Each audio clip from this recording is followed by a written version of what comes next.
चलो चलिए स्टार्ट करें हम लोग। जो मैंने टॉपिक लिखा था चुनावी बांड वाला मैटर है, उसको थोड़ा सा कवर करेंगे। थोड़ा क्या जो मेन पॉइंट्स होंगे उसको समझेंगे, ठीक है। उसके बाद हम लोगों ने एक राष्ट्रीय मुद्दा जो है जनवरी से फरवरी का करंट अफेयर, उसमें राष्ट्रीय मुद्दे हैं उनको कवर करेंगे। जैसे कई सारे संशोधन इधर हुए हैं, बहुत इंपॉर्टेंट है ये जो आपका जनवरी से फरवरी का करंट अफेयर, क्योंकि एक सेरोगेसी अधिनियम जो था, ये सेरोगेसी विनियमन नियम 2022 वाले, उसमें भी क्या कर दिया गया, संशोधन किया गया है।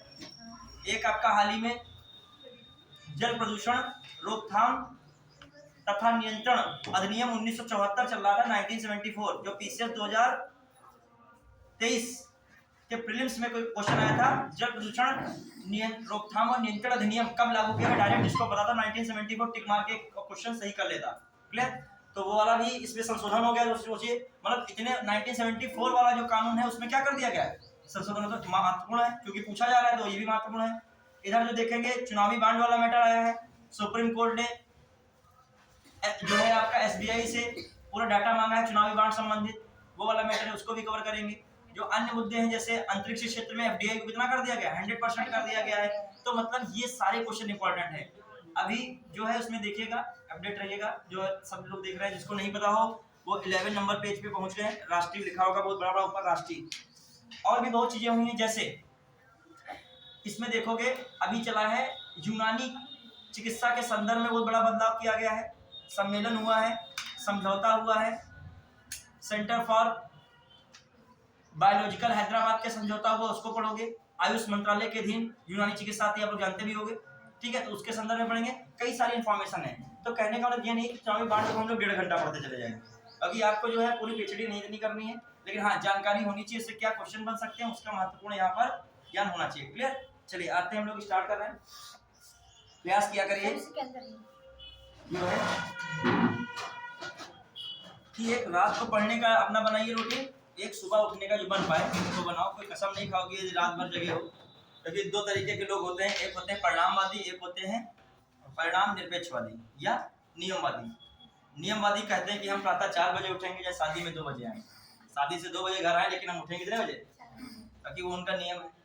परिणामवादी कहते हैं कि हमको परिणाम मिलना चाहिए, कि जो हम तैयार करें वो हमको एग्जाम हॉल में याद रहे, कर ले जाना चाहिए उनका। तो आप जो है बीच का रास्ता इसमें निकाल सकते हो, ये निकालने तो लोग माहिर हो, इसमें कोई भेदभाव नहीं है, ठीक है। जैसे गीता का उपदेश है कर्म करो फल की इच्छा ना करो। तो बताइए आप सिविल की तैयारी कर रहे हो तो आपका दृष्टिकोण विकसित होना चाहिए। ये परिणामवादी पर है या नियमवादी पर है, या परिणाम नियमवादी कौन, परिणाम क्या कह सकते हैं, निरपेक्षवादी, या इंग्लिश में क्या कह सकते हैं, डिओन्टोलॉजी।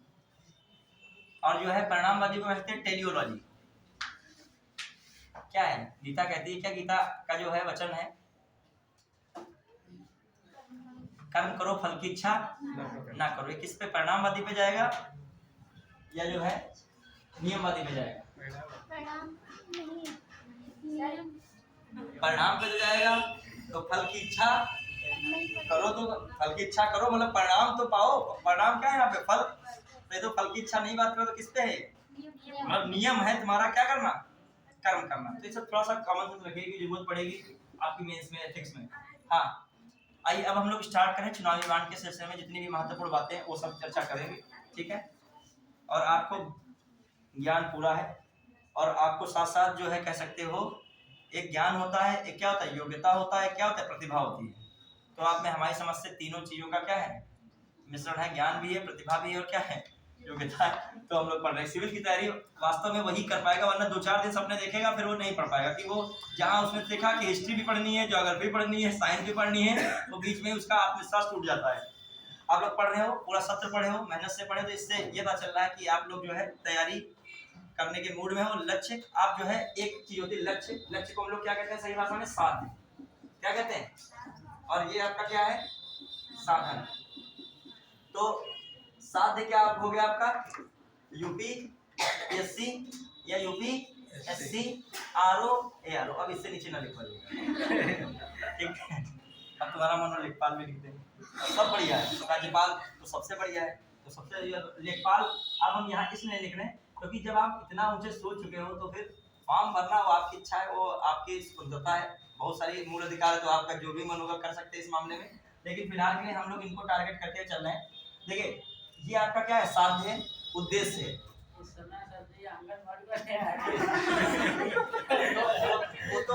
वो तो उन बच्चों की मानता है कि जो है कि वो आंगनवाड़ी में जाकर भी सेवा करना पसंद कर रहे हैं, वहां से उठ के जो है सीधे पीसीएस में जाने की जो सोच रहे हैं।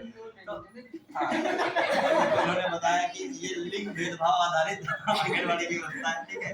चलिए हाँ, अब देखो एक आंगनवाड़ी भी आपको पॉइंट मिल गया जहाँ लैंगिक भेदभाव की बात आएगी, पुरुष वर्ग को जहाँ भेदभाव में दिखाना होगा, आंगनवाड़ी देखो चेक करने वाला एग्जामिनर होगा, उसके दिमाग में आएगा कि उसने इस बात को इस परिप्रेक्ष्य में समझा।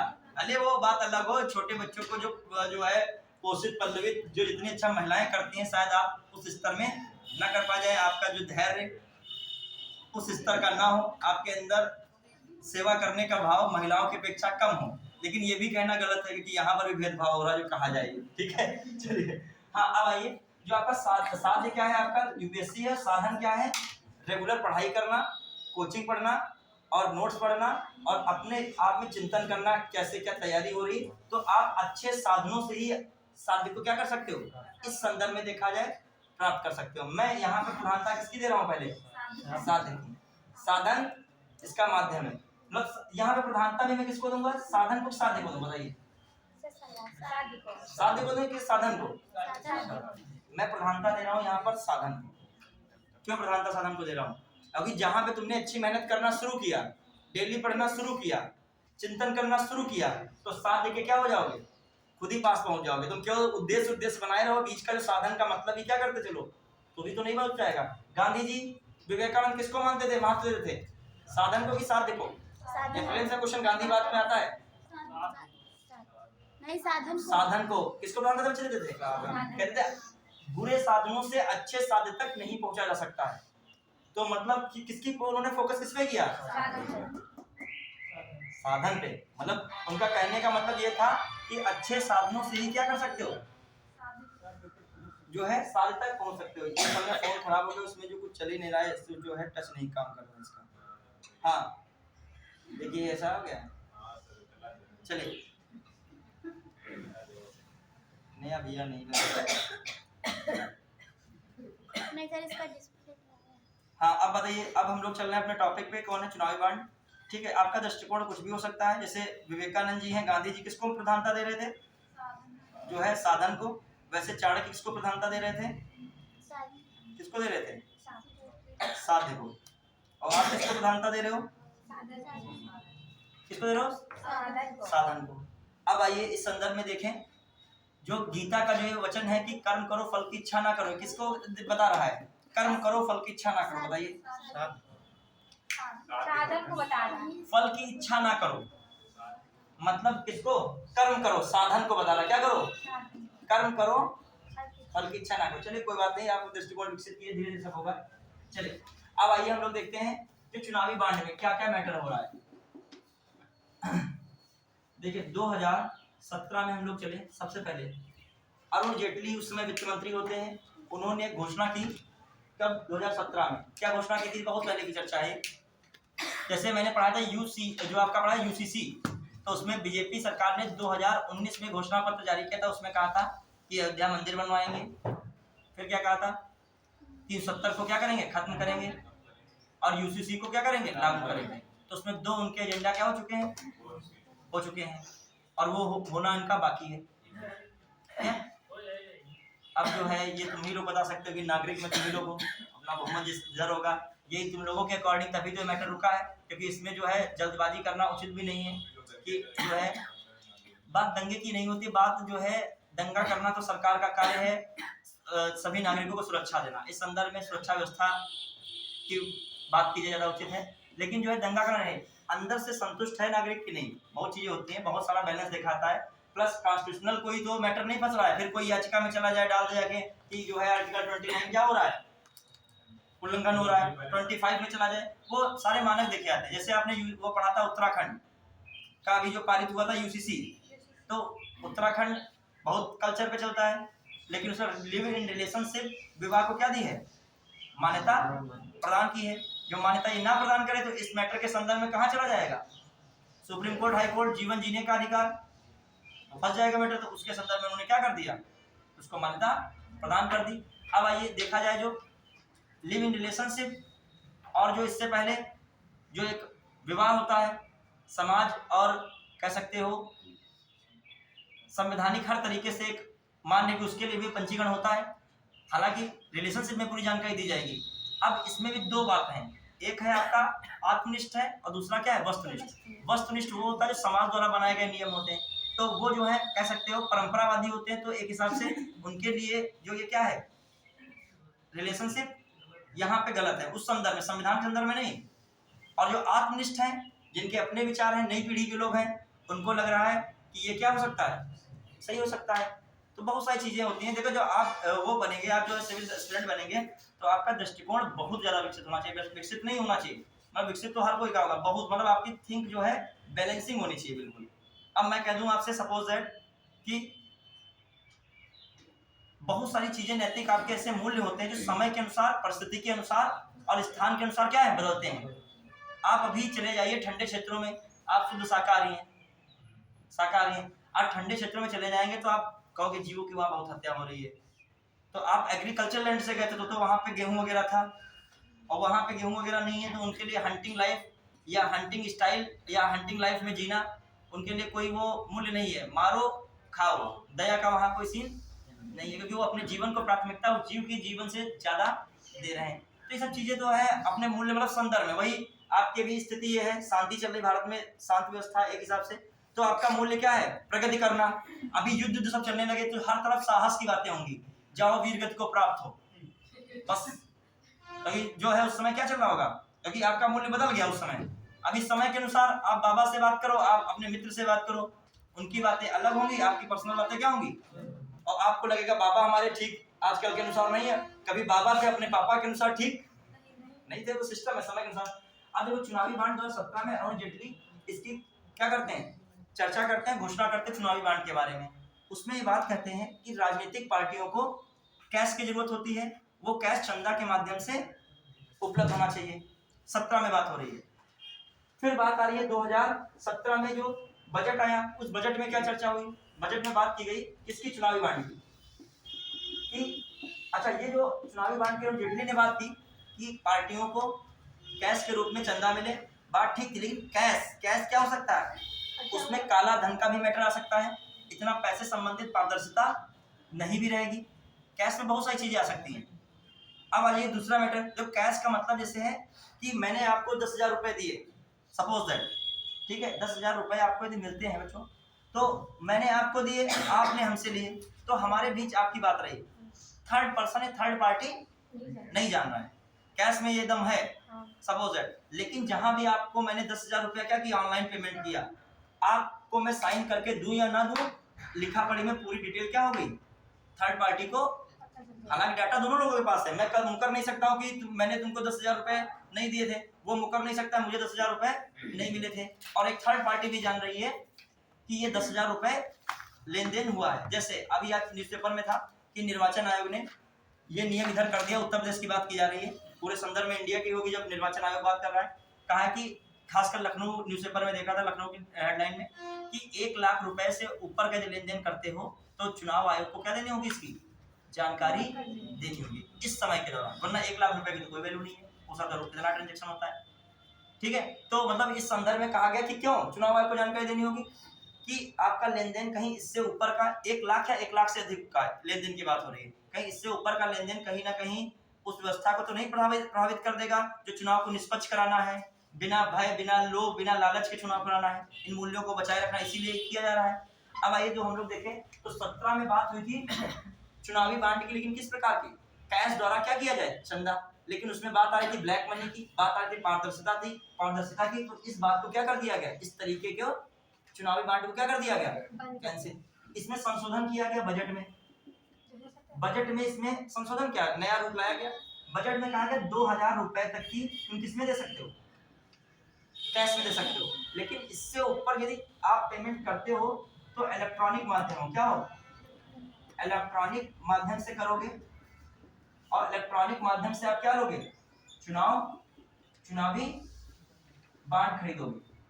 अभी समझाएंगे, पूरा समझोगे, इसे बेसिक लगी। अभी पूरा बताऊंगा चुनावी बांड प्रक्रिया, मतलब एक एग्जांपल के थ्रू, ठीक है। फिर आइए 2018 में बहुत ही क्लियर कर दिया गया चुनावी बांड को, चुनावी बांड प्रणाली को बिल्कुल क्लियर किया गया। इसमें कई सारे संशोधन भी हो गए। इसमें कुछ संशोधन जैसे हो रहे हैं, खासकर एक जनप्रतिनिधि अधिनियम पढ़ा होगा तुम लोगों ने, जनप्रतिनिधि अधिनियम 1951, जनप्रतिनिधि अधिनियम 1951, इसकी एक धारा थी 29 का ए, उसमें संशोधन किया गया। ये इसके तहत चुनावी बांड वही जारी कर सकते हैं जो उसमें पार्टियां क्या है, नामित है। प्लस चुनावी बांड वही जारी कर सकते हैं, उन्हीं पार्टियों के लिए जारी हो सकता है चुनावी बांड जो आम चुनाव में कम से कम कितना % वोट पाए हों, 1%। अभी थोड़ा सा बेसिक समझिएगा, फिर अभी हम आगे बता रहे हैं। कहने का मतलब चुनावी बांड उन्हीं पार्टियों के लिए चंदा इकट्ठा करेगा जो क्या हो, इसमें रजिस्टर्ड हो, और क्या हो, आम चुनाव में कम से कम टोटल कितना पा रहे हो। जैसे तुम कल पार्टी बनाओ, रजिस्ट्रेशन करा लो और फिर कहो चुनावी बांड, तुम भी एक प्रक्रिया शुरू कर दो, तुम फंडिंग दूसरे तरीके से कर रहे हो। अब आइए क्या मैटर है समझिए, ये सब बेसिक बातें हैं। अब अभी बाद में करंट की चर्चा करेंगे, जो इस समय हो रहा है मामला, जो सुप्रीम कोर्ट ने कहा है क्या, असंवैधानिक कर दिया चुनावी बांड को। क्या कर दिया उसने, असंवैधानिक। बिक्री पर क्या लगा दी उसने, रोक लगा दी है। अब देखो चुनावी बांड का मतलब क्या है। चुनावी बांड एक कागज का समझो टुकड़ा है। होता क्या है कि कोई भी व्यक्ति किसी पार्टी को चंदा देना चाहता है, ठीक है, तो वो अपने धन को किस फॉर्म में, चेक के माध्यम से या फिर डिजिटल माध्यम से कहाँ खरीदेगा, जाके SBI जाएगा। SBI और उसकी जो बहुत सारी शाखाएं हैं उन्हीं को क्या किया गया, इसमें रजिस्टर्ड किया गया है। तो SBI के पास जाएगा। SBI 1000 रुपए, 1 लाख, इससे पहले 10,000 में मान लीजिए, 1000, 10,000, 1 लाख, 10 लाख, 1 करोड़, मतलब 10 के गुणक में होने चाहिए। किसके गुणक में है, 10 के गुणक में रुपए हैं। वो क्या समझिएगा, यहाँ से आप उस पेमेंट को या फिर चेक के माध्यम से या फिर क्या, अभी नहीं, इलेक्ट्रॉनिक माध्यम से, ठीक है, 2 माध्यम से उस कागज के टुकड़े को खरीदेंगे जाके। नहीं समझ पाए, और उस कागज के टुकड़े पर उतना रुपया लिखा होगा। मान लीजिए 10,000 रुपए का बांड है, 10,000 रुपए का बांड है, तो उस कागज पर 10,000 रुपए का बांड SBI ने आपको क्या किया, बेचा, और उसके बदले में आपने 10,000 रुपए चेक के माध्यम से या ऑनलाइन पेमेंट के माध्यम से SBI को दिए। साथ साथ ये भी इसमें संशोधन किया गया था कि जो देने वाला व्यक्ति उसका नाम क्या रखा जाएगा, गुप्त रखा जाएगा, उसकी जानकारी उपलब्ध नहीं कराई जाएगी। यहीं पे तो मैटर बिगड़ गया। जो कोई भी चीज गुप्त रखी जाएगी तो भारतीय नागरिक को जानने का अधिकार है, ये आर्टिकल कहता है 19 का 1 का ए। अब व्यक्ति के अधिकार के अंतर्गत जानने का भी अधिकार एक हिसाब से आ जाता है, जिसमें सूचना का अधिनियम नहीं है। 19 का 1 आप पढ़ोगे तो उसमें कहीं ना कहीं प्रेस और सूचना ये चीजें नहीं आती हैं। तो उस संदर्भ में क्या हो गया, ये क्या हो रहा है, संवैधानिक कसौटियों पर खरा नहीं उतर रहा था, बार बार इसकी आलोचना हो रही थी। अब सोचिए कि हो क्या रहा है, मान लीजिए कोई भी पार्टी है, अभी भी किस्सा अधूरा है, आपको भी पार्टी का काम मैटर आया, अभी तो मैं क्या बता रहा हूँ, बैंक का खेल चल रहा है। यस करो, ठीक है। देखिए ये भी अपना एक नैतिक मूल्य होता है कि यदि क्लास में प्रवेश करते हो तो शिक्षक से आप अनुमति लेते हो, और जब उठते भी हो तो भी आपको एक बार जो है हमारे हिसाब से पूछना चाहिए कि मतलब शिक्षक के संज्ञान में होना चाहिए। आप जो है एक शिष्टाचारी स्टूडेंट है, मतलब गए हो तो आराम से गए, नहीं ये भगदड़ मचा के गए हो। हालांकि तुम लोग उस तरीके के हो नहीं, पूरा जो है ज्ञान है, ठीक है, शिष्टाचार में पूरे बने रहते हो, ठीक है। हाँ तो सीट नहीं अवेलेबल है, फुल क्लास है। चलिए ये भी एक सौभाग्य है कि आपको जो है इतने लोग बैठे हुए दिखाई पड़ रहे हैं, ठीक है। आइए अब देखो चुनावी बांड की बेसिक समझिएगा। आ गई कुर्सी, चेहरा के देख लीजिए, और स्टूल है रखा, रखा। चलिए हाँ कहाँ गया, अब ध्यान दीजिएगा, थोड़ा स्टोरी समझिए, कोई मैटर ऐसा है नहीं। चुनावी बांड, जैसे मैं कोई बिजनेसमैन हूँ या कोई चंदा देने वाला व्यक्ति हूँ, तो मैं 10,000 रुपए लेके, ये 10,000 रुपए देकर SBI से क्या ले लूंगा, चुनावी बांड ले लूंगा। उस चुनावी बांड को किसको सौंप दूंगा, पार्टी को, जिस पार्टी को देना उस पार्टी को। वो पार्टी 15 दिन के अंदर उस बांड को भजा ले, ये नहीं कर पाई तो रुपया, समझ पाए वो। हाँ ये पार्टी बांड का क्या करेगी, पार्टी उस कागज टुकड़े क्या करेगी है, हाँ 15 उसकी अवधि लिखी होती है, 15 दिन तक उसकी क्या है, वैलिडिटी है। यदि आपने पार्टी को दिया है तो पार्टी उसको कितना दिन में, 15 दिन में वक्त आपने खरीदा, आपका टाइम शुरू हो गया। क्योंकि फिर तो ऐसे तो बड़ी स्थिति गड़बड़ हो जाएगी। कोई अभी का चुनावी बांड है, फिर आगे चल के करेगा तो पैसे की क्या वैल्यू क्या हो रही है, कीमत क्या हो रही है, घट रही है। कीमत तो घट रही है ना। चलिए मूल्य क्या हो रहा है, ये कीमत बढ़ रही है, मूल्य घट रहा है। क्या हो रहा है, मूल्य घट रहा है, लेकिन कीमत क्या हो रही है, बढ़ रही है। देखिए कोई व्यक्ति मान लिया 2-4 लाख रुपए अगर देना चाहे बिना बॉन्ड के तो क्या नहीं देते होंगे बॉन्ड? तो मान लिया विशेष रूप से अनुमान। देखिए बात सही है, लेकिन उसी के लिए तो ये नियम बनाया है कि जो है एक है खुले में आप डिग्गी में गाड़ी में 2-4 लाख रुपए लिए जा रहे हैं। सपोज दैट आपकी गाड़ी रोक ली गई, आप बता दिए शादी है, विवाह है इत्यादि है, तो आप बच जाओगे। फोन कॉल हो गया, तुरंत विवाह है, किसका है, कहाँ पता चल ही जाएगा। तुरंत जो एक्शन पे आ जाए पुलिस तो आप पता कर लेगी। यदि आप कहीं जाते हो, आपकी छानबीन होती है, गलत होते तो आप पे एक्शन लिया जाए कायदे से। मतलब उसमें बीच में थोड़ा सा भी लीकेज ना हो तो आप पकड़ ले जाओगे क्षेत्र में हो। तो कैश के लिए तो सरकार की पुलिस प्रणाली घूम रही है। ऑनलाइन के लिए अभी निर्वाचन आयोग कह रहा है कि 1 लाख रुपए से ऊपर का लेन देन करो तो हमको क्या करो, अवगत कराओ। तो आप तो फंस रहे हो ना, आप किसी भी चीज में तो आपको क्या है, देना तो पड़ेगा ही। फिर तो आप के पास एक ही व्यवस्था बच रही है पार्टी को देने की, क्या जो मतलब देखा जाए। वो अलग बात है कि जो चोरी छिपे कुछ हो रहा है, वो अलग बात है। लेकिन एक जो है करोड़ों का लेन देन हो रहा है, तो उसमें क्या है, आप खुलेआम करोड़ों का लेन देन कर रहे हैं, मतलब बिल्कुल सबके बीचों बीच में कर रहे हैं। कोई इस पे भी नियम मतलब नहीं है। आपकी जानकारी क्या रखी जा रही है, गुप्त रखी जा रही है। तो क्यों 1 करोड़ रुपया लेके गाड़ी से डिग्गी में ले जाओ, गाड़ी में बाद में पुलिस रोक ले, छापा मारे तो उसमें आप बता भी नहीं पा रहे हो कहाँ से रुपया आया है। और दूसरी बात है कि जो आपकी जानकारी भी, और उसमें आप किसमें रखे जाओगे, अपराधी श्रेणी में रखे जाओगे। मान लीजिए बिजनेस क्लास है, उसका 1 रुपया मान लीजिए किसमें आता है, फेयर है रुपया उसका। आप चुनावी बांड का प्रयोग वैसे कर्मचारी थोड़ी कर सकते हैं जो हर जगह रजिस्टर्ड होंगे। और कहाँ से आपकी कमाई आई, आप बिजनेस क्लास है, बिजनेसमैन आदमी, उसकी जो कमाई बहुत ज्यादा है, सरकार को टैक्स भी क्या कर रहा है, बहुत ज्यादा पे कर रहा है। तो वो जिसको चाहेगा वो दे देगा, वो भी किसके माध्यम से, चुनावी बांड के माध्यम से। लेकिन उसकी जानकारी को क्या रखा जाएगा, यहीं पे बात फंस रही है, जानकारी को गोपनीय रखा जाएगा। तो ये बात किसके, आर्टिकल 19(1) का एक को क्या कर रहा है, वायलेशन कर रहा है, उल्लंघन कर रहा है। तो इस संदर्भ में इस पर क्या मामला कहाँ गया था, कोर्ट में गया। तो सुप्रीम कोर्ट ने क्या किया, इस पर निर्णय दिया कि, सुनिए क्या निर्णय है। जो सुप्रीम कोर्ट ने निर्णय दिया, एसबीआई अपने 5 सालों 2019 से अब तक का चुनावी बांड का जितनी भी जानकारी संबंधित मामला है वो हमको उपलब्ध कराए। किसके माध्यम से, निर्वाचन आयोग के माध्यम से। कहने का मतलब सीधा मतलब एसबीआई निर्वाचन आयोग को दे, निर्वाचन आयोग किसको उपलब्ध कराए, सुप्रीम कोर्ट को, सुप्रीम कोर्ट को। और वो भी कहा जा रहा है, सरकार से भी कहा जा रहा है कि 5 वर्ष का पिछला जो है चंदा की जानकारी दीजिए। ये भी कहा जा रहा है एसबीआई से 5 वर्ष में किसने कितना चंदा किसने कितना चंदा दिया, समझ रहे। ये भी बात कही गई कि मतलब कितना चंदा और किसने दिया, कितने वर्षों में, 5 वर्षों में। तो जो कानून ने नियम था, धज्जियां उड़ गई। जिन्होंने दिया था उन्होंने यही सोच के दिया था कि हमारा नाम क्या नहीं आएगा, सामने नहीं आएगा। अच्छा इसका कॉन्स क्या है समझिएगा। देखो मैंने आपको पहले भी, मैं पॉइंट्स लिख दूंगा। मैंने पहले क्या बताया, चुनावी बांड के लिए इसकी बात सबसे पहले 17 में हो रही है। 17 में 2000 रुपए के कैश, उससे ऊपर की बात ऑनलाइन पेमेंट के मतलब डिजिटल पेमेंट के माध्यम से की गई। फिर 2018 के बजट में पूरा प्रक्रिया आ गई चुनावी प्रणाली बांड की, चुनावी बांड प्रणाली की। फिर मैंने क्या था, चुनावी बांड आखिर क्या है इसके बारे में बताया। फिर चुनावी बांड के बारे में थोड़ा सा और बता रहा हूँ, इसकी प्रक्रिया में क्या क्या चीजें बाधित हो रही थी, संविधान का क्या कर रही थी, वॉयलेशन कर रही थी। फिर मैंने बताया आपको कि हाल ही में सुप्रीम कोर्ट का जजमेंट इस पे क्या आया है।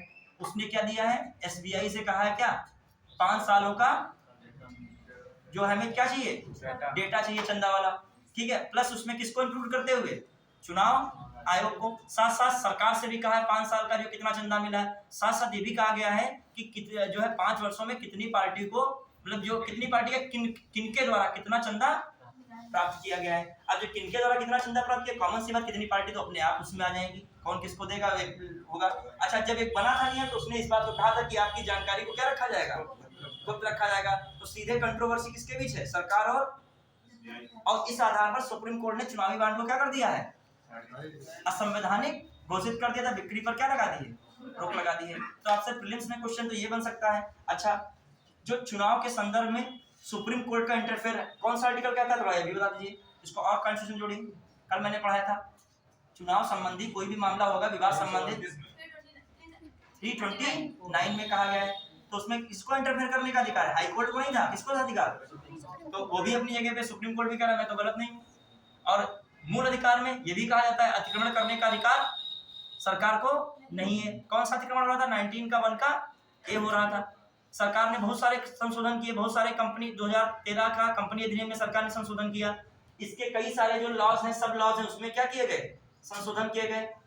1951 का 21 बहुत सारे किए गए। वो सब किसको बनाने के लिए? और सुप्रीम कोर्ट ने सबको क्या कर दिया है? अमान्य घोषित कर दिया है। और इसी आधार पर असंवैधानिक घोषित करते हुए इसकी बिक्री पर क्या लगाई? रोक लगाई है। तो ये पूरा चुनावी बांड का क्या रहा? प्रकरण रहा। अब जो राष्ट्रीय मुद्दे में देखोगे, ये भी आपकी हेडिंग मिलेगी, आप देखिए इसमें मिलेगा आपका राष्ट्रीय वाला खोलिए, समझ कि नहीं? तो ये सब चीजें जो है आपको दिमाग में रखनी। तो इधर मैंने मुद्दे जो बताए थे आपको, अब देखो मैं थोड़ा लिखता कम हूँ, ये समस्या तुम लोगों के लिए है क्या? है? अभी चर्चा लिखा तो बहुत ज्यादा है ही है इसमें, ठीक है।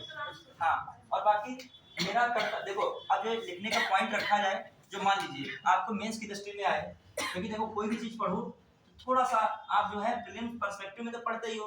देखो मेंस कुछ स्पेशल नहीं पढ़ा जाएगा, वही है, उसको थोड़ा पिरो लो, ज्यादा बेहतर है। मान लीजिए चुनावी बांड पे कोई चीज लिखने को आए, देखो एक चीज बताऊं, बच्चे जो बहुत होते हैं बहुत ज्यादा क्लिष्ट पढ़ डालते हैं, लास्ट तक उतना संभाल नहीं पाओगे। बहुत क्लिष्ट पढ़ भी डाले, लास्ट में उतना संभालना क्या हो जाएगा?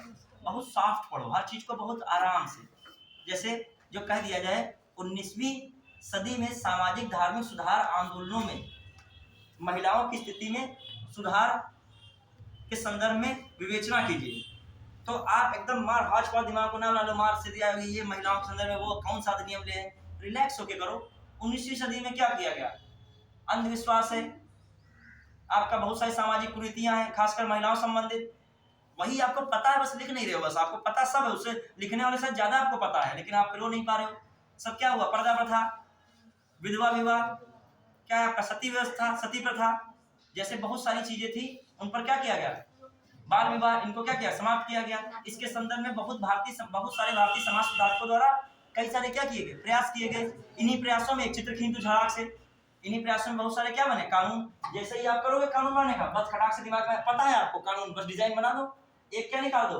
1829 का रेगुलेटिंग, 1829 का सती प्रथा निषेध कानून, फिर लिख दीजिए 1856 का हिंदू विधवा पुनर्विवाह अधिनियम, फिर अभी कल मैंने करंट में आया था, मैंने यूज किया था 1872 का नेटिव मैरिज एक्ट, 1891 का आयु संबंध अधिनियम, 1891 का, और ये नेटिव मैरिज एक्ट। बस 4 बता दिए, बहुत है, क्योंकि आपको कौन सी सदी में रखना है? जो आपने बताने लगे 1929 के बारे में, समझो जान जाएगा। बता दी शारदा अधिनियम, वो जान गए कितने बड़े कारीगर हो, तुम पहुंच गए 20वीं सदी में, तो तुमको कहां तक रहना है? 19वीं। आप बता दीजिए राजा राममोहन राय ने ये किया, बता दीजिए ईश्वर चंद्र विद्यासागर ने बालिकाओं के लिए स्कूल की स्थापना की, बता दीजिए ज्योतिबा फुले ने लड़कियों के लिए जो है स्कूली शिक्षा की व्यवस्था प्रारंभ की, बता दीजिए जो डीके कर्वे ने भारतीय विश्वविद्यालय अधिनियम, भारतीय विश्वविद्यालय महिला विश्वविद्यालय सबसे पहले बनाया। बस आपको पता सब था ही। और लास्ट में निष्कर्ष, नॉर्मल निष्कर्ष, सब क्या दिमाग में चल रहा है? ये क्या बहुत सफल हो पाया? बता देखो, मैंने कहा था माइंड क्या होना चाहिए? बैलेंस। अब तो तारीफ बहुत जोड़ रहे हो, कुछ तो कमी बताओगे? कमी कुछ भी नहीं बताओगे, क्या बताओगे? मतलब मैं तो एक चर्चा हर चीज करता हूँ कि मतलब कहने का हर समय तैयार रहो, मेरा मतलब है कि कोई भी प्रकरण आए आप कमी में बता सकते हो, सोचिए कमी में क्या बता सकते हो। बहुत सारे समाज सुधारकों द्वारा महिलाओं की स्थिति को सुधारने के लिए आंदोलन किया गया, इससे महिलाओं की स्थिति में बड़े स्तर पर सुधार हुआ। लेकिन यह बड़े स्तर पर सुधार बड़े क्षेत्रों जैसे बंबई, मद्रास, बंगाल जैसे में देखा गया, जबकि छोटे छोटे गांव में महिलाओं की स्थिति में सुधार उतना नहीं हो सका। बता दो और कमी, इसके कारण क्या रहा? औपनिवेशिक नीतियों ने इसको पूरी तरीके से सही ना समझ के इसकी उपेक्षा की, तथा रूढ़िवादी लोगों ने इसमें क्या किया? सहयोग न करते हुए पुरानी परंपरा को बढ़ावा दिया। मतलब कुछ ऐसे तरीके से बना के आप निष्कर्ष समाप्त कर सकते हो। कहने का मतलब कुछ जरूरी नहीं है कि हम जब महिलाओं के लिए क्वेश्चन जब आए तो बहुत स्पेशल पढ़ें, पीएचडी करें। अब बहुत ज्ञान की जरूरत है, पूरा वही जितना पढ़ाया उसी को क्या कर दो, इतना तो तुम्हारे कितने पेज में हो जाएगा? तो 150 200 पेज निकलने लगेंगे लिखने में, जब लिखने आओगे। मतलब कोई भी चीज को जो है क्या करो, मतलब प्रयास करो। अब मुझे बताना चुनावी बांड में आप मार पीएचडी करें, मार बहुत पढ़ रहा है चुनावी बांड में, क्योंकि वहाँ 20 क्वेश्चन करने के सारी चीजें याद रहेंगी तुमको, नहीं ना? तो अपने मन को खुश करने के लिए तुम लोग पीएचडी उसमें किए हो, और ज्यादा पीएचडी करो लिख भी नहीं पाओगे, वहाँ कुछ ज्यादा लिखने लगोगे, मन ही नहीं मानेगा तुम्हारा। तो आप संक्षेप में बता दो, इसकी शुरुआत बता दो 2017 से, सिंपल हर टाइम से तैयार रहो। फिर इसका पता 2017 में क्या हुआ? बजट से मामला क्या रहा? फिर 2018 की चर्चा कर दो और फिर बता दो आखिर ये क्या है, चुनावी बॉन्ड क्या है, ये कागज वाला बता दो। और किसके द्वारा? एसबीआई को तथा इसकी ब्रांचेस को बेचने के लिए क्या किया गया? अधिकृत किया गया है। ये प्रणाली बता दो किसके तहत है। फिर इसके बाद इसके क्या फायदे, अब फायदे मैंने नहीं किया था, आपको इसमें मेंस में फायदे जरूर बताना पड़ेगा इसके पक्ष में, ठीक है। पक्ष में क्या बता सकते हो? पक्ष बताना है आपको, बताइए। राजनीतिक पार्टियों द्वारा जो पैसा खर्च किया जाएगा उसकी क्या मिल जाएगी आपको? जानकारी तो कहीं ना कहीं तो होगी, एसबीआई के पास तो है, वो तो गुप्त है जो देने वाला है, लेकिन पैसा तो जानकारी मिल सकती है। कितना जो है पार्टी ने या पूरे चुनाव प्रणाली में चंदे द्वारा कितना रुपया खर्च किया गया, एक मोटा मोटा अनुमान, मतलब किसी पार्टी का ना पैसा बताओ, लेकिन इतना तो बता ही जाओगे कि पूरा खर्च कितना हुआ, आखिर सभी पार्टियों को कितना रुपया आया है। क्लियर? एक क्या मिल सकता है? फायदे में जाओ, जो दान देने वाले की गोपनीयता, अभी आप किधर पक्ष में हो? पक्ष में, पॉजिटिव वाले में हो ना इसके संदर्भ में। तो जो दान करता के अंदर जो किसी भी प्रकार का भय नहीं होगा, क्योंकि उसकी जानकारी गोपनीय रखी जाएगी। एक ये भी बता सकते हो, काला धन इत्यादि का इस्तेमाल इस आधार पे नहीं हो सकता। क्यों? क्योंकि इसमें क्या किया जा रहा है? चेक किया इलेक्ट्रॉनिक माध्यम से किया जा रहा है। और फायदे सोचिए, इस पर जो है ब्लैक मनी या कह सकते हो जो अदर सोर्सेस से रुपया लगाया जा रहा था उसको क्या, उसकी रोकथाम होगी। तो आपने क्या इसके बता दिए फायदे। नुकसान बता दीजिए। नुकसान में सबसे बड़ा नुकसान तो यही हो रहा है, कॉन्स्टिट्यूशन का वायलेशन हो रहा है। कौन सा? 19 का 1A, उसकी सबसे पहले चर्चा कर दीजिए। फिर दूसरी चर्चा कर दीजिए और बता दिए जनप्रतिनिधि अधिनियम में जो है बहुत ही ज्यादा छेड़छाड़ की गई। इसमें जो है वो चीजें मूल संविधान या उसके बाद जो जनप्रतिनिधि अधिनियम आया था उसमें नहीं रखी गई। जनता से अभी भी बहुत सारी जानकारी क्या की गई है, गुप्त रखी गई है। मतलब आप इसके नेगेटिव परिप्रेक्ष्य में बताइएगा। वही आपने उधर गोपनीयता अच्छा बताया था, इधर क्या बताया? गुप्त बताया। तो फिर इसके बाद करंट अफेयर का जोड़ दीजिए। करंट अफेयर का क्या हुआ है? हाल ही में सुप्रीम कोर्ट का डिसीजन जो भी आ जाए वो बहुत महत्वपूर्ण हो जाएगा। आपका क्या तैयार हो गया? अब इसमें मार पिचड़ी करोगे, 10 पेज का तो मीन्स लिखने को आता नहीं है। आपका लिखना 125 शब्द है या कितना लिखना है? पीसीएस का बता रहा हूँ, 2 शब्द का, तो उतने में खेल खेलो। बस आपका फाइनल लिख देना, सुप्रीम कोर्ट का वर्डिक्ट आया, इसको क्या कर दिया गया है, इस फला आधार पे असंवैधानिक घोषित करके इसकी बिक्री पर क्या लगा दी गई, रोक लगा दी गई। बताना चाहो तो ये भी बता दो कि 5 साल का इसने क्या किया है, इस रोक के साथ डेटा भी मांगा है। बस तो जो है एक तरफ तारीफ की और एक तरफ बुराई, जो आप कर दो। बुराई भी मतलब बुराई नहीं संदर्भ में कहो, मतलब विश्लेषण इसको कहते हैं। क्या कहते हैं? और वो भी कैसा सूक्ष्म तौर पर, सूक्ष्म विश्लेषण मोटे तौर पे करना है, बहुत ज्यादा जो दार्शनिक हो जाओगे। आइए, हाँ अब आइए अपने इस टॉपिक में, अगले टॉपिक में चर्चा कीजिए। हाँ अगला टॉपिक इसमें क्या दिया? पहली बार चुनावी बांड वाला तो दिया ही है, उसको हम लोगों ने पूरा कवर कर लिया। अब देखो इसने, देखो चुनावी बांड को संक्षेप में छोटा दिया था, हमने उसको पूरा डिस्कशन किया। देखो इसमें क्या लिखा है, 15 फरवरी 2024 को सर्वोच्च न्यायालय ने चुनावी बांड योजना पर सर्वसम्मत से रोक लगाने का निर्णय लिया। सर्वसम्मत से क्या किया? रोक लगाने का निर्णय लिया। ठीक, फिर आई रोक, सर्वसम्मत बात आई। सर्वसम्मत मतलब सुप्रीम कोर्ट के अकेले चीफ जस्टिस चंद्रचूड़ ने नहीं ये फैसला लिया है, 5 जजों की बेंच ने लिया है, तो सर्वसम्मत से फैसला लिया गया। आइए फिर, शीर्ष अदालत ने चुनावी बांड का विक्रय करने वाले बैंक एसबीआई को 3 हफ्ते में चुनाव आयोग के साथ सभी जानकारियां साझा करने का निर्देश दिया।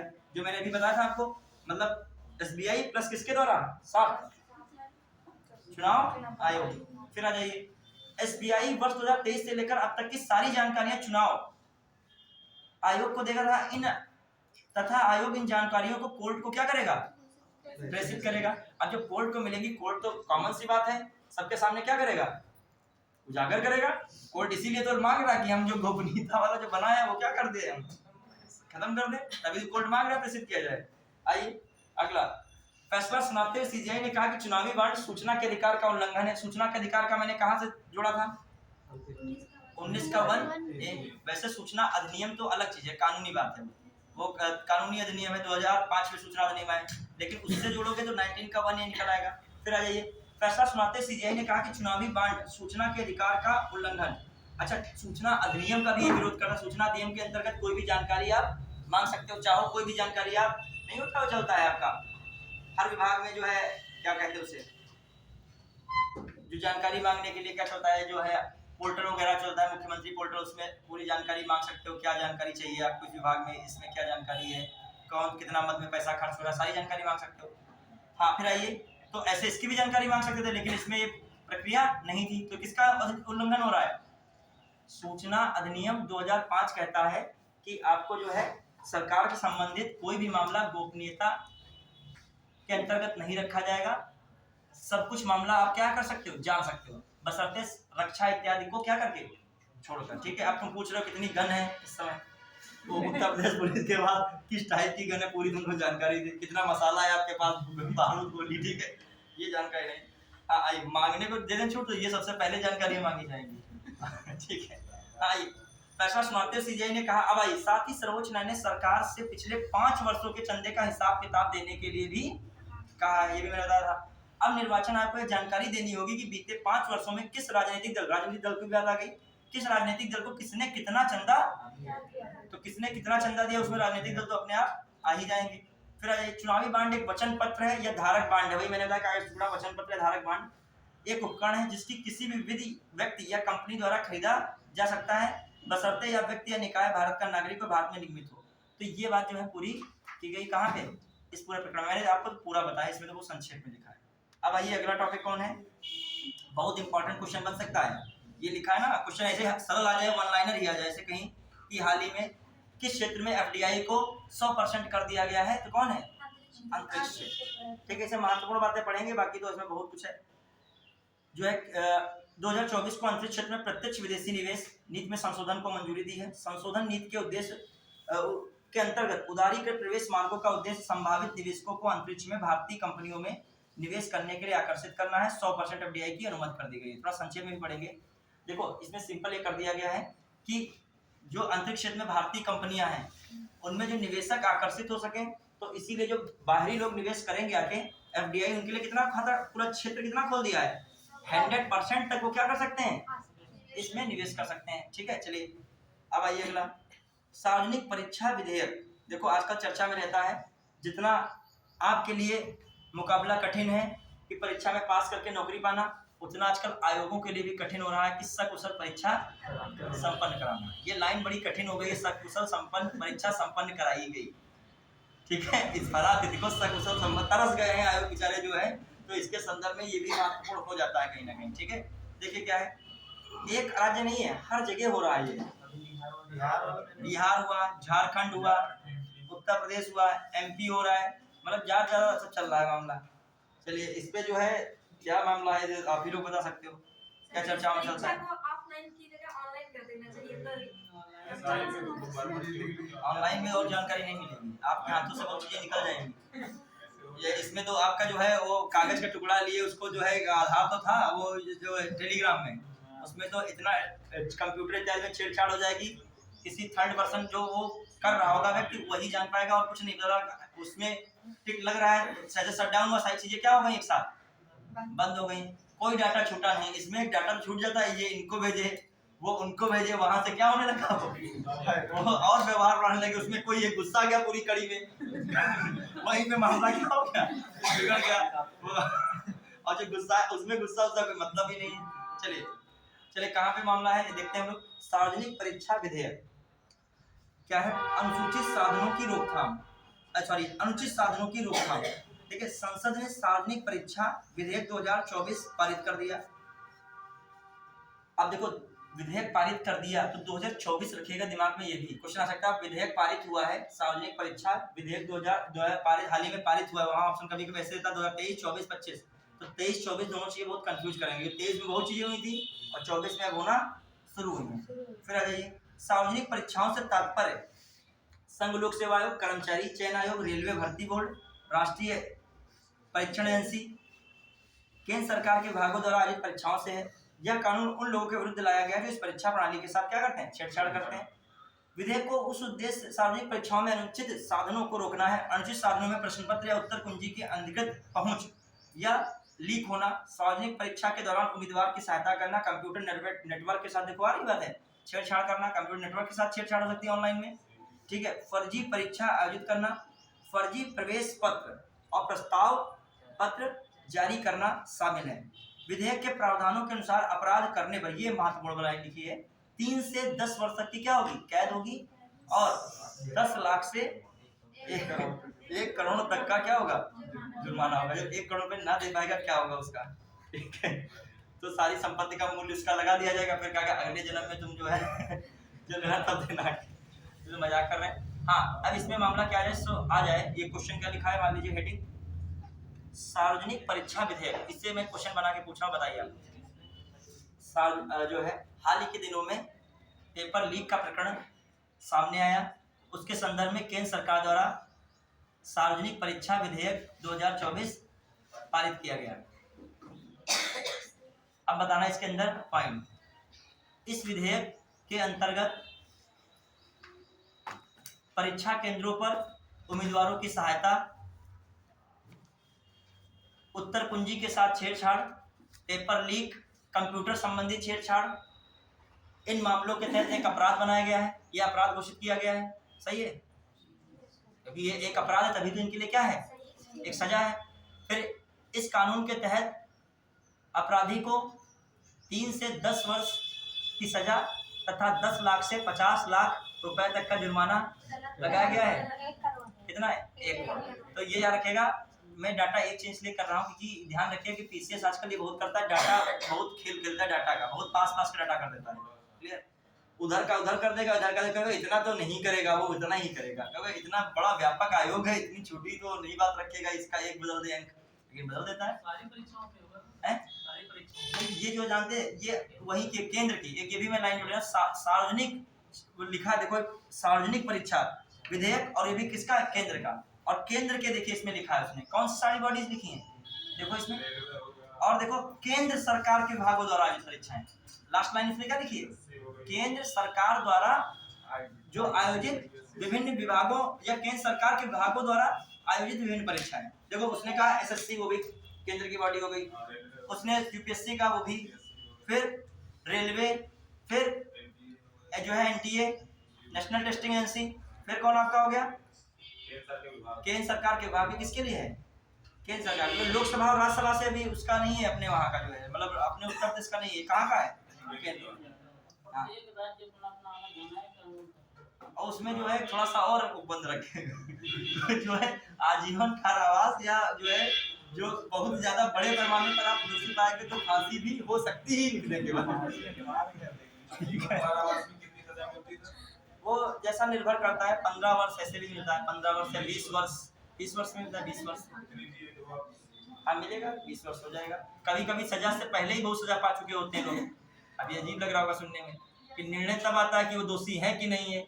इस संदर्भ में वो पहले ही निर्णय, तो कोर्ट के पास इतना वर्क, इतना टाइम ही नहीं है कि तुरंत तुम्हारे पे फैसला दे देगा। तो कई दिनों तक ऐसा ही मामले में तो वो आई थी आपकी, क्या है वो, उसका क्या नाम हम लोग पढ़ते हैं, पीआईएल की शुरुआत ऐसे मामलों में तो हुई थी। वो कैदी क्या कह रहा था कि जितनी हमारी सजा नहीं है इस जो है संदर्भ में जो अपराध के, उससे ज्यादा हम सजा क्या कर चुके हैं, यहाँ पर काट चुके हैं। तो वकील उनकी ये बात करता है कोर्ट में, 1979 की शायद ये घटना है। फिर उसके बाद एक और मामला उठता है कि यातनाएं दी जाती हैं जेल के अंदर, वो अमानवीय है कैदी के लिए। तो ऐसे इन आधार पे क्या है पीआईएल के जनक कौन कहा जाता है भारत में, सही है, घबरा क्यों रहे हो, पीएन भगवती, और कौन है, एक लड़की है, इतना पता है, नंदिनी तुम्हारे दिमाग में कहाँ से उपज आई, ठीक है, ये सही बता रहे। कृष्ण अय्यर है और एक कौन है, पीएन भगवती है। तुमने हाल ही के दिनों में नंदिनी कहीं पढ़ा है, तो नंदिनी कृषक योजना जो है तुम्हारी, जो नंद बाबा मिशन की, तो नंदिनी कृषक योजना वो भी चल रही है, ठीक है। अच्छा, वो मदर ऑफ पीआईएल, वो जो है क्या नाम है, हिंगो रानी करके हैं, हिंगुल रानी क्या नाम है पूरा उनका, हिंगुल रानी, वो नंदिनी वैसे नहीं उसमें आया था, ठीक है। हाँ, मदर ऑफ पीआईएल कही जाती है। चलिए कहाँ पे हम लोग आए, अगला बहुत इंपॉर्टेंट टॉपिक है, देखिए जल प्रदूषण की रोकथाम एवं नियंत्रण संशोधन विधेयक 2024। ये इंपॉर्टेंट इसलिए है क्योंकि केवल इसीलिए नहीं इसको पढ़ना है, ये पिछली बार आया है, तो ये भी पुराना वाला क्या अधिनियम था। पहले इसमें देखिए क्या है, जल प्रदूषण की रोकथाम एवं नियंत्रण संशोधन विधेयक 2024 पढ़िएगा। इसमें क्या क्या पॉइंट इंपॉर्टेंट है। इसने लिखा है संसद ने जल प्रदूषण की रोकथाम और नियंत्रण संशोधन विधेयक 2024 क्या कर दिया है, पारित कर दिया है, ठीक है। लोकसभा ने 8 फरवरी, राज्यसभा ने 6 फरवरी। यह विधेयक जल प्रदूषण की रोकथाम एवं नियंत्रण अधिनियम 1974 में संशोधन का प्रावधान करता है। अधिनियम में जल प्रदूषण रोकने और उसे नियंत्रित करने के लिए केंद्रीय और राज्य प्रदूषण नियंत्रण बोर्ड गठित करने का प्रावधान है। विधेयक के अनुसार प्रावधानों के उल्लंघन के लिए 10,000 रुपए से 15 लाख रुपए तक का जुर्माना लगेगा। बहुत इंपॉर्टेंट है ये, याद रखिएगा। अब मैं पूछ रहा हूँ आपसे क्वेश्चन बनाइए। पहले तो बात इंपॉर्टेंट क्या है, इसमें कुछ ऐसा है ही नहीं, 2-4 लाइनें लिखी है मैंने। पहली बात इसमें याद रखना है कब हो रहा है, 24 में हो रहा है, 23 में हो रहा है। सबसे बड़ी तो कंफ्यूजन ये हो जाएगी 24 में, ठीक है। वहां पूरा सेंटेंस सही लिख रहा हूँ, वहां पे लिख रहा हूँ जल प्रदूषण रोकथाम नियंत्रण विधेयक 2023 हाल ही में पारित किया गया। तो ये वाली लाइनें गलत हो गई, उसने सब कुछ सही लिखा, क्या लिख दिया वहां पे 23, ठीक है, बल्कि क्या है 2024 पारित किया गया। फिर ये किस अधिनियम में संशोधन किया गया है? जल प्रदूषण रोकथाम एवं नियंत्रण अधिनियम 1974 में। फिर दो बातें हो गई। फिर कहा जाए जो इसमें संशोधन किया गया है उसके तहत क्या महत्वपूर्ण दो बातें इसमें स्पष्ट हो रही। एक तो सजा का प्रावधान कर दिया गया है, कितना 10,000 से 15 लाख। और दूसरी सबसे महत्वपूर्ण बात है जो है केंद्रीय प्रदूषण बोर्ड, केंद्रीय प्रदूषण नियंत्रण बोर्ड तथा राज्य प्रदूषण नियंत्रण बोर्ड गठित करने का प्रावधान भी कर दिया गया है। किसके तहत? इस संशोधित जो है अधिनियम के तहत। अभी पूरी तरीके से अधिनियम नहीं बना, राष्ट्रपति साइन कर देंगे, बन ही जाएगा, लेकिन वो पारित तो हो चुका है। क्लियर? तो दिमाग में रखिएगा ये चीज एनवायरनमेंट के थ्रू इंपॉर्टेंट है। चलिए, अच्छा ये अभी तक जो चल रहा है केंद्रीय नियंत्रण प्रदूषण नियंत्रण बोर्ड, निवारण नियंत्रण बोर्ड चल रहा है आपका, ये किन दो अधिनियमों के अंतर्गत जो कार्य करता है खासकर? एक तो आपका कार्य करता है जल प्रदूषण नियंत्रण रोकथाम एवं नियंत्रण अधिनियम। क्वेश्चन ध्यान रखेगा, क्वेश्चन है केंद्रीय प्रदूषण नियंत्रण बोर्ड, केंद्रीय प्रदूषण निवारण नियंत्रण बोर्ड जो आपका है, ये कैसी एक नियामक संस्था है, कोई कॉन्स्टिट्यूशनल बॉडी नहीं है। फिर दूसरी बात जो कहा जाए, इसकी जो इस्टेब्लिश किया गया था, क्वेश्चन आया है इसको इस्टेब्लिश किस अधिनियम द्वारा किया गया था? तभी मैं कह रहा हूँ कैसी संस्था है? विधिक संस्था है। क्योंकि कोई अधिनियम से स्थापित होता है कैसी संस्था बन जाती है? विधिक, ठीक है, वैधानिक कह लीजिए, शायद क्या कह लीजिए इसको, वैधानिक कहना ज्यादा उचित है। अब बताइए किस अधिनियम के तहत बना था केंद्रीय प्रदूषण नियंत्रण बोर्ड? जल प्रदूषण अधिनियम 1974 के तहत। लेकिन इसको आगे और इसकी शक्तियों को बढ़ा दिया गया किस अधिनियम के द्वारा? वायु प्रदूषण रोकथाम एवं नियंत्रण अधिनियम 1981। याद रखिएगा, सब पूछे जाते हैं। 1981 में कौन आया था? वायु प्रदूषण वाला। 1974 में कौन आया था? जल प्रदूषण वाला, ठीक है। और उसके माध्यम से क्या बना है? तो ये दो आधार पे काम करता है, समझ रहे हैं किस पे? लेकिन इसमें स्पष्ट कर दिया है राज्य प्रदूषण नियंत्रण बोर्ड की स्थापना भी कौन करेगा? ये करेगा। क्लियर? तो सब चीज ध्यान रखिए। पता है क्या, देखो जो करंट अफेयर पढ़ाता है उसको नॉलेज हर क्षेत्र में होना चाहिए मेरे अकॉर्डिंग, क्योंकि उसको नॉलेज फिर उस क्षेत्र में एनवायरनमेंट में भी होना चाहिए। मतलब केवल इतना ही 4 लाइनें जरूरी नहीं है आपके लिए, वो लाइन वो भी जरूरी है। वायु प्रदूषण जब इसकी बात हो रही है तो मुझे लग रहा है आगे चल के संशोधन कहीं उसमें भी ना हो जाए। किसमें? वायु प्रदूषण रोकथाम एवं नियंत्रण अधिनियम में। फिर आपको और अधिनियम के बारे में थोड़ा जानकारी होनी चाहिए जो कुछ आए हैं मेन में। बताइए, वनवासी एवं वहां के जो परंपरागत निवासियों के अधिकार के संदर्भ में एक अधिनियम आया था जिसे फॉरेस्ट राइट एक्ट कहते हैं। कब आया था? जो आदिवासियों के संदर्भ में एक अधिनियम आया था, वनवासी एवं अन्य परंपरागत वहां के निवासियों के अधिकार संबंधित अधिनियम, जैसे फॉरेस्ट राइट एक्ट भी कहते हैं, बहुत फेमस रहा है। 2006। कौन है वो? 2006। फिर एक बताइए वन अधिनियम कब आया था?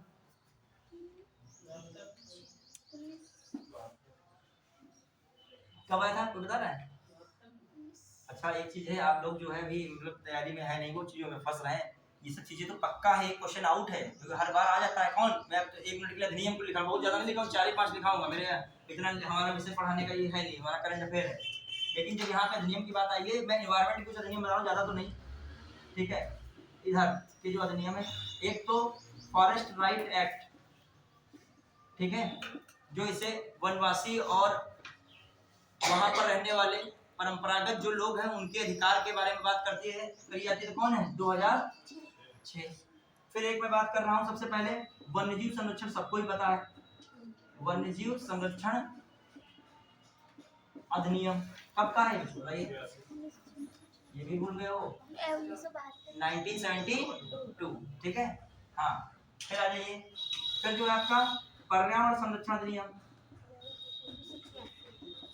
संरक्षण अधिनियम 1986। फिर जो है आपका दूसरा मैं कह रहा हूँ, और आइए हाल ही में भी इसमें संशोधन 2023 में कर दिया गया है। कौन वो था? जैव विविधता अधिनियम। जैव विविधता अधिनियम भी चल रहा है, जैव विविधता अधिनियम। विविधता अधिनियम कब था? 2002। आपको यदि एनवायरनमेंट पूरे लाने तो सबसे बेसिक स्ट्रांग होनी चाहिए। फिर आ जाइए, और क्या है अधिनियम में जो आपका चलता है? वन अधिनियम। केवल वन अधिनियम कहा जाए। कसम खाए एक भी सही नहीं बताएंगे। ठीक है, 1980। चलिए आइए अगला। कभी कभी होता है कसने वादों पे आप लोग खड़े उतर कभी तो खड़े उतरोगे। ठीक है, चलिए आगे आते हैं हम लोग। हाँ, वन अधिनियम में बाकी अगला जो है आपका इंपॉर्टेंट क्या है? अब प्रदूषण संबंधित देख लेते हैं। जो है जल प्रदूषण, जल प्रदूषण की रोकथाम, रोकथाम एवं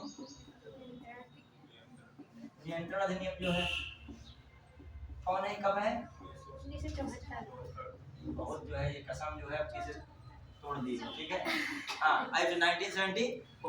फिर आ जाइए अगला, वायु प्रदूषण, वायु प्रदूषण रोकथाम एवं नियंत्रण अधिनियम 1981। तो आपका खास कर कुछ ये सब याद रखने चाहिए। ठीक है, चलिए अब हम लोग आगे बढ़ रहे हैं। चलिए तो बेसिक है तो कितना? 1 2 3 4 5 6 7 ही तो है। और जो कहा जाए केंद्रीय प्रदूषण नियंत्रण बोर्ड की स्थापना किस अधिनियम से हो रही है? तो उसकी शक्तियों को किस अधिनियम से बढ़ा दिया गया फिर से? और इसमें संशोधन हो चुका है 2023 के करीब विधेयक पारित हुआ था 2023 में। और इसमें कब हो रहा है मामला? अभी हाल ही में कब हुआ? 2024 में। थोड़ा सा दिमाग में रखिएगा। देखो आप क्लास में रहोगे हैं, जय विविधता वाले में। ये जय विविधता दिवस कब मनाया जाता है? कई बार आ चुका है 22 मई। Very good. चलिए सब लोग नॉलेज है, ऐसा नहीं है। ठीक, योग्यता पे तो कोई कमी नहीं है। आइए कहाँ पे चल रहे हैं? अगला सेरोगेसी वाला देखिए, बहुत इंपॉर्टेंट है ये भी। अच्छा एक अभी छूट गया है, बहुत इंपॉर्टेंट वो भी है। संविधान एसटी आदेश, जो संविधान एसटी आदेश विधेयक 2024, ध्यान दीजिएगा। संविधान एसटी आदेश संशोधन विधेयक 2024 में देखिएगा क्या क्या, जो क्यों इंपॉर्टेंट ये है। जब कभी एससी एसटी का मैटर आता है, खासकर एसटी का मैटर आता है, तो जनजाति छिपा होता है। और जनजाति में ट्राइब्स आपसे पूछी जाती है, कौन राज्य की कौन ट्राइब्स हैं, उसमें जाते हो फंस। मतलब पुरानी ट्राइब्स नहीं पूछ रहा है, पूछ रहा है कोंडा, पूछ रहा है माकड़िया, कोई ऐसे नाम पूछा है, कुटिया पूछ रहा है। अब तुमको नाम हंसने लगे तो जान ही नहीं पाओगे, तो नाम है इसमें आए हैं, तो जिक्र आएगा भी उनका। तो आपके नाम ऐसे ही तुम ढूंढते फिर रहे हो। हम पढ़े तो बहुत जनजाति वाला टॉपिक थे, आदिवासी सारे पढ़ डाले थे पुराने वाले, वो करंट अफेयर के क्या पूछ लिया उसने, बोंडा वोंडा सब पूछ लिया। देखिए आगे, संविधान एसटी आदेश संशोधन विधेयक 2024। देखिए संसद ने संविधान अनुसूचित जनजाति आदेश संशोधन विधेयक 2024 तथा संविधान अनुसूचित जाति और जनजाति आदेश संशोधन विधेयक 2024 को क्या कर दिया गया? पारित कर दिया। लोकसभा में 8 फरवरी को और राज्यसभा में 6 फरवरी को क्या किया गया? पारित किया गया। अब आइए, संविधान अनुसूचित जाति आदेश संशोधन विधेयक, मतलब संविधान अनुसूचित जाति आदेश संशोधन विधेयक का उद्देश्य आंध्र प्रदेश में अनुसूचित जनजातियों की सूची को संशोधित करना है। देखिए ध्यान दीजिएगा, अनुसूचित जो आपका संविधान अनुसूचित जनजाति आदेश संशोधन विधेयक 2024 आया है, उसमें क्या है? आंध्र प्रदेश में जो अनुसूचित जनजाति की सूची को क्या करना है? संशोधित करना। किससे जुड़ा हुआ? आंध्र प्रदेश से। इतना भी याद रखिए, क्वेश्चन आ जाएगा। आज जो है संविधान अनुसूचित जनजाति आदेश संशोधन विधेयक 2024 संसद द्वारा पारित किया गया है। किस राज्य की जो है जनजाति सूची को संशोधित करने के संदर्भ में किया गया है, करने के लिए किया गया है? वहां लिखा हुआ तेलंगाना, आंध्र प्रदेश, उत्तर प्रदेश, मध्य प्रदेश। तो किसको लगाओगे? दिमाग बोल के मध्य प्रदेश लगा देना, जनजाति ज्यादा है वहाँ पे तो हो सकता है। फिर बहुत दिमाग में तेलंगाना हमें लग रहा है नया वो राज्य, तो ये भी सही हो सकता है। आंध्र प्रदेश से दिमाग कम जाएगा। फिर आइए अगला, अब देखो किनमें संशोधन किया जाएगा। देखो खासकर लिखा है उन्होंने, प्रदेश में बोडो कोरजा, होंड कोरजा, कोंडा सवारस समुदायों को अनुसूचित जनजाति की सूची में, तो बोडा और जो है खोंड और कोंडा, ठीक है याद रख पाओगे। बोडो है, बोडो, खोंड और कोंडा, ठीक है याद रहेगा। ठीक है चलिए अगला, फिर वो तो खोरजा और सब याद ही हो जाएगा, खोरजा याद ही हो जाएगा, ठीक है। बोडो है, खोंड है, और कौन है? कोंडा, ठीक है। चलिए आगे लाइए, अगला आइए। बोडो, खोंड और कोंडा। फिर आ जाइए कहाँ पे उसे, संविधान अनुसूचित जाति अनुसूचित जनजाति आदेश विधेयक का उद्देश्य उड़ीसा में अनुसूचित जाति और अनुसूचित जनजाति की सूची में संशोधन करना है। जिसमें अनुसूचित जाति अनुसूचित जनजाति दोनों लिखा है वो किसमें है? उड़ीसा में। अब आइए इसके अंतर्गत उड़ीसा में आदिम जनजाति के 4 समुदाय, आदिम जनजाति के 4 समुदाय कौन कौन है पढ़िएगा भैया इसमें। पाउडी भुइयां, ठीक है, चुकुतिया, भुंजिया, पढ़ लेगा भुंजिया है, ठीक है। हाँ भुंजिया याद रहेगा, भुंजिया। फिर आइए बोंडा, देखो हुआ था बोडो, यहाँ पर क्या है? बोंडा है। वहां पर बोडो था, खोंड था, कोंडा था, यहाँ पर कौन है? सबसे पहला पाउडी है करके, और चुकुटिया है, कुछ याद रखो। और कौन है? और कौन है? बोडा है, और कौन है? मांकड़िया है। 46 अन्य गलतियों के, विभिन्न गलतियों के कारण अनुसूचित जाति में शामिल नहीं किए गए, इनको सूची में शामिल किया जाएगा।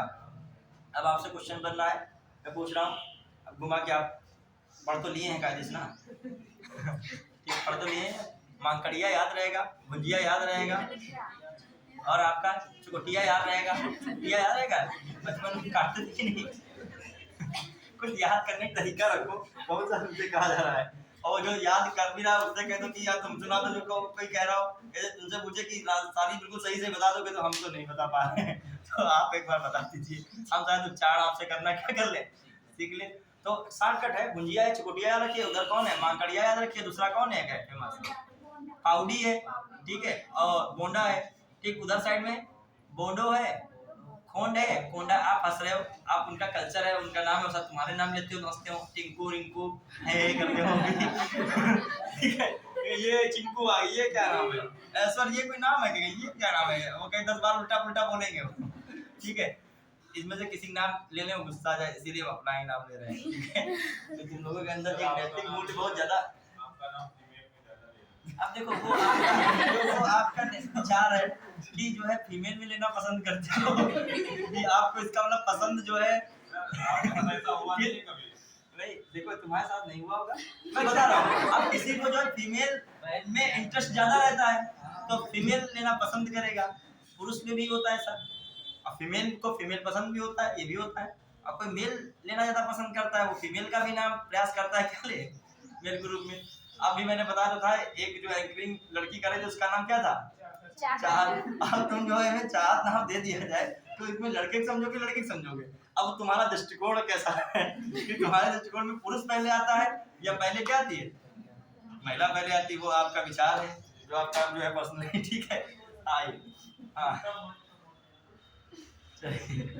तुम लोग हमको भी नहीं छोड़ते तो और लोग क्या करते हो, ठीक है, अपने मित्रों में क्या करते हो, कहने का मतलब ये है, ठीक है। चलिए हाँ देखिए आगे हम लोग देखते हैं। अब मैं क्वेश्चन पूछ रहा हूँ आप लोगों से, सिंपल। संविधान अनुसूचित जनजाति आदेश संशोधन विधेयक 2024 हाल ही में पारित किया गया। इसमें किस राज्य की जनजाति सूची को संशोधित करने की बात यह व्यवस्था की गई या किए जाने का वो बंद किया गया? वहाँ आंध्र प्रदेश, तेलंगाना, कर्नाटक, इस सब मैंने बोल दिया। कौन? आंध्र प्रदेश, ठीक है। बहुत अच्छा लग रहा है बताने में मुझको। अब ये बता दीजिए इसी बात पर जो इनमें जनजातियां थी वो भी कौन कौन थी? कोंडा, खोंड और ठीक है, बोंडो है शायद, बोंडो है, हिंदी रखिए यानी कि बोंडो है,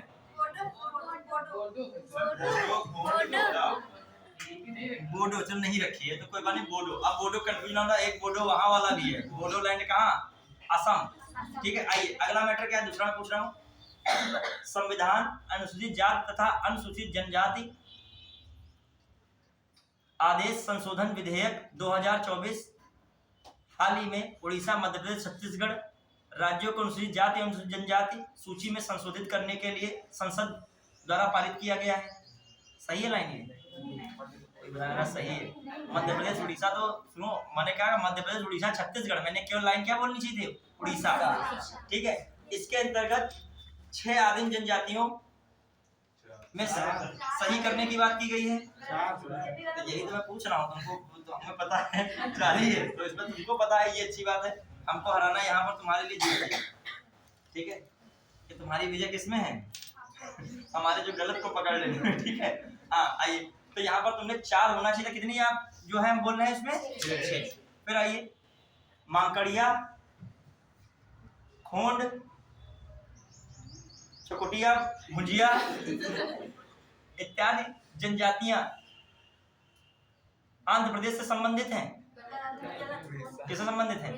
ये दोनों किसी से संबंधित नहीं, अलग अलग संबंधित है। हमने एक में क्या कर दिया, मिक्स कर दिया है। तो जो है बोडो, खोन और कोंडा, ये सब किससे हैं, आंध्र प्रदेश। इधर आ जाइए, पाउडी है और चुटिया है, और दूसरी कौन, मांकड़िया है, और कौन है, गोंडा है। ये सब कहाँ की है, उड़ीसा। चलिए, जनजातियां करंट में है वही मैंने देखा है, सांपेन वगैरह सेंटलीज से अलग एक पूछ ली गई थी जनजाति में, ध्यान नहीं आ रही अंडमान निकोबार। और उस समय मैंने शायद 22 से 21 का बात है, बीसीएस का जो हमने दिया था उसमें भी वो मैंने उसमें करंट अफेयर में पढ़ी थी। वो जनजाति लड़के ढूंढे नहीं पा रहे थे, वो पूछ लिया उसमें अंडमान निकोबार के बारे में पढ़ रहे थे, उसमें वो आया था जिक्र।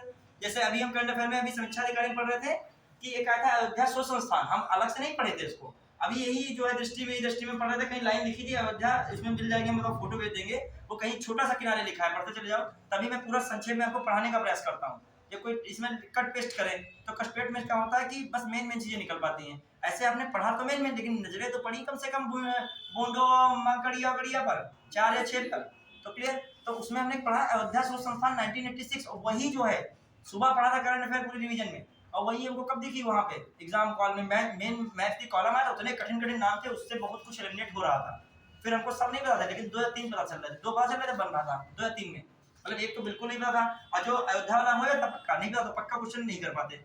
अभी हमारा 50-50 बना कौन रहा था, 50-60 कुछ अयोध्या वाला। तो मतलब कि करंट में एकदम चीज आती है, ऐसे कौन पढ़ रहा है बताओ, यूपी में इतने शोध संस्थान है, तो अयोध्या शोध संस्थान 1986 कहाँ पढ़ पाओगे बताओ आप। करंट में बहुत चीजें कवर हो जाती हैं। अभी इतनी जनजातियां हैं, उल्टा बहुत जनजातियां देने में तो 1000 है, वो दे देगा इतनी सारी जनजातियां, पता नहीं कितनी जनजातियां हैं। बहुत तो आई हैं पीवीजीटी ग्रुप्स में, बहुत पीवीजीटी ग्रुप्स में शामिल नहीं की गई हैं, तो उनमें से कोई नाम दे दे, वो देगा नहीं, देगा कौन, जो करंट में चर्चा में होगी, या फिर पुरानी कौन होगी, बहुत ज्यादा प्रीवियस ईयर क्वेश्चंस में आई होगी, ठीक है। चलिए आइए अगला, बहुत इंपॉर्टेंट है, सेरोगेसी विनियमन नियम 2022 में संशोधन। अब महिलाओं के संदर्भ में लिखना है, तो आप इस सेरोगेसी नियम को क्या कर सकते हो, ऐड कर सकते हो। आइए देखिए क्या है मामला। हाल ही में केंद्र सरकार ने सेरोगेसी नियम 2022 में क्या किया, संशोधन किया, ठीक है। सेरोगेसी का मतलब हिंदी समझो किराए की कोख। क्या है इसका मतलब, किराए की कोख, सीधा मतलब हिंदी है। हम सेरोगेसी माता जो है दिमाग में आ जाएगा। अभी हम साध्य और साधन बार बात करते हैं, तुम्हारे दिमाग में नहीं आता रहेगा आखिर साध्य क्या है, आखिर क्या है साधन क्या, क्या सब्जी बाद में बताएं, बेचारे उनके इनको माफ दे दिया। तो साध्य क्या होता था, जो उद्देश्य है, शांति का उद्देश्य है कि नहीं। यूपीपीसीएस निकालना क्या है आपका, साध्य है, उसके लिए साधन क्या है, परिश्रम, अनुशासन, ठीक है, सतत परिश्रम, धैर्य, साहस, अच्छे कार्य, परोपकार, ईमानदारी, सब मूल्य होंगे। ऐसे थोड़ी सारी कायनात एक साथ लग जाएगी तब आप क्या बन जाओगे, एलडीएम बन के निकलोगे नियुक्ति पत्र पा रहोगे। हाँ ये देखिए क्या है मामला। हाल ही में केंद्र सरकार ने सेरोगेसी नियम 2022 में संशोधन किया। संशोधन के तहत यह सूचित किया गया, अगर किसी विवाहित जोड़े में से, समझना ध्यान से, किसी विवाहित जोड़े में से एक साथी किसी चिकित्सीय स्थिति से पीड़ित है, किसी चिकित्सीय स्थिति से पीड़ित है, तो दाता के अंडाणु या शुक्राणु का इस्तेमाल करने की अनुमति दी जा सकती है, ठीक है। सिंपल देसी भाषा में समझिए कि पति पत्नी में से किसी को प्रॉब्लम है, यदि बेबी नहीं हो रहा है, चाहे पति पक्ष से हो चाहे पत्नी पक्ष से हो, तो उनको जो है किसी भी, यदि पत्नी में प्रॉब्लम है तो किसी थर्ड आदमी से, जैसे दाता कोई देने वाला है, उससे वो क्या ले सकते हैं, अंडाणु लिया जा सकता है। और यदि मेल में प्रॉब्लम है तो किसी अन्य थर्ड पार्टी से शुक्राणु लिया सकता है। इसकी अनुमति कौन दे रहा है, ये जो संशोधन दे रहा है। समझ रहा है कि नहीं बात को, तो समझना अत्यंत आवश्यक है, क्योंकि जब ऐसे चीजें देता है तो ये चीज ज्यादा दे सकता है। पूछो क्यों, क्योंकि ये किससे जुड़ा हुआ है, महिलाओं से। सेरोगेसी खासकर महिलाओं के संदर्भ में ज्यादा ला गया, उनके साथ उत्पीड़न हो रहा था पहले, कि पहले संशोधन हो चुका है इसमें बहुत बार। इसमें जो है बहुत ज्यादा होता था, उसमें महिलाओं की स्थिति बहुत खराब हो जाती थी, क्योंकि जिसको पैसे की जरूरत है और जिसका इसको पैसा है, पैसे वाले को बच्चे की जरूरत है, और उस महिला को इसकी जरूरत है पैसे की, तो अनैतिक रूप से बहुत हो रहा था। जो खासकर से मान लीजिए बेबी होना है तो किसी अन्य लेडीज की जो है निषेचन किसी अन्य लेडीज में कराया जाएगा उसका, और उसी में बच्चा जो क्या होगा, बढ़ेगा, पनपेगा, होने के बाद बच्चा किसका हो जाएगा, जिसका जो है लेना चाहेगा उसका हो जाएगा।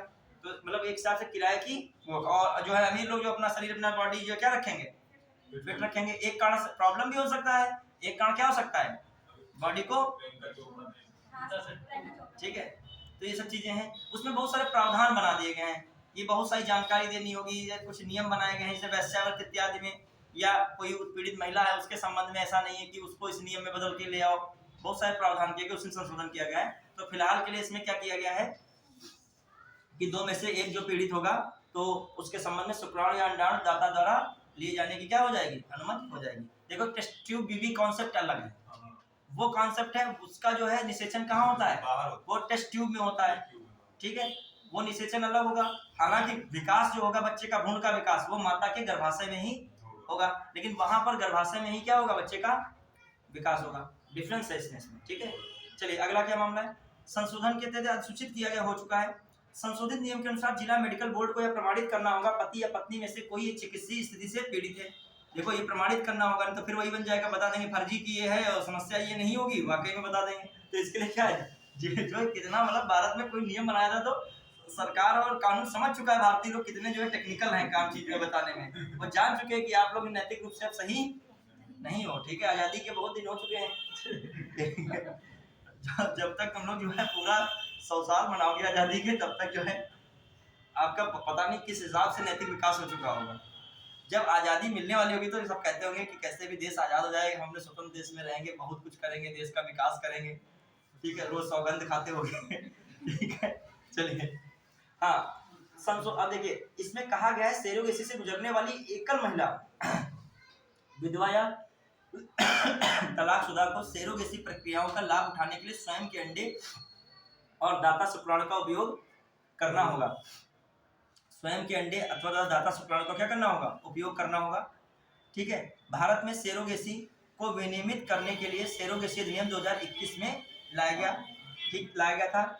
इसके अनुसार व्यावसायिक उद्देश्यों के लिए था बिक्री, वैश्यावृत्ति या शोषण के अन्य रूपों के सेरोगेसी को प्रतिबंधित किया गया था। इनके उल्लंघन पर 10 वर्ष तक के कारावास और 10 लाख रुपए तक के जुर्माने का क्या किया गया है, प्रावधान किया गया है। क्लियर, तो याद रखिएगा 10 वर्ष तक के कारावास और 10 लाख तक के क्या जुर्माना का, ये भी याद रखिएगा सेरोगेसी अधिनियम 2021 के अनुसार। क्लियर, और अभी संशोधन 24 में हुआ है, पढ़ेंगे। चलिए आइए अगला, इंडस एक्स शिखर सम्मेलन। इंडस एक्स शिखर, देखिए जो ये सब चीजें होती हैं महिलाओं के साथ बड़े स्तर पर जो है हिंसा होती है, अभी भी होती है बहुत।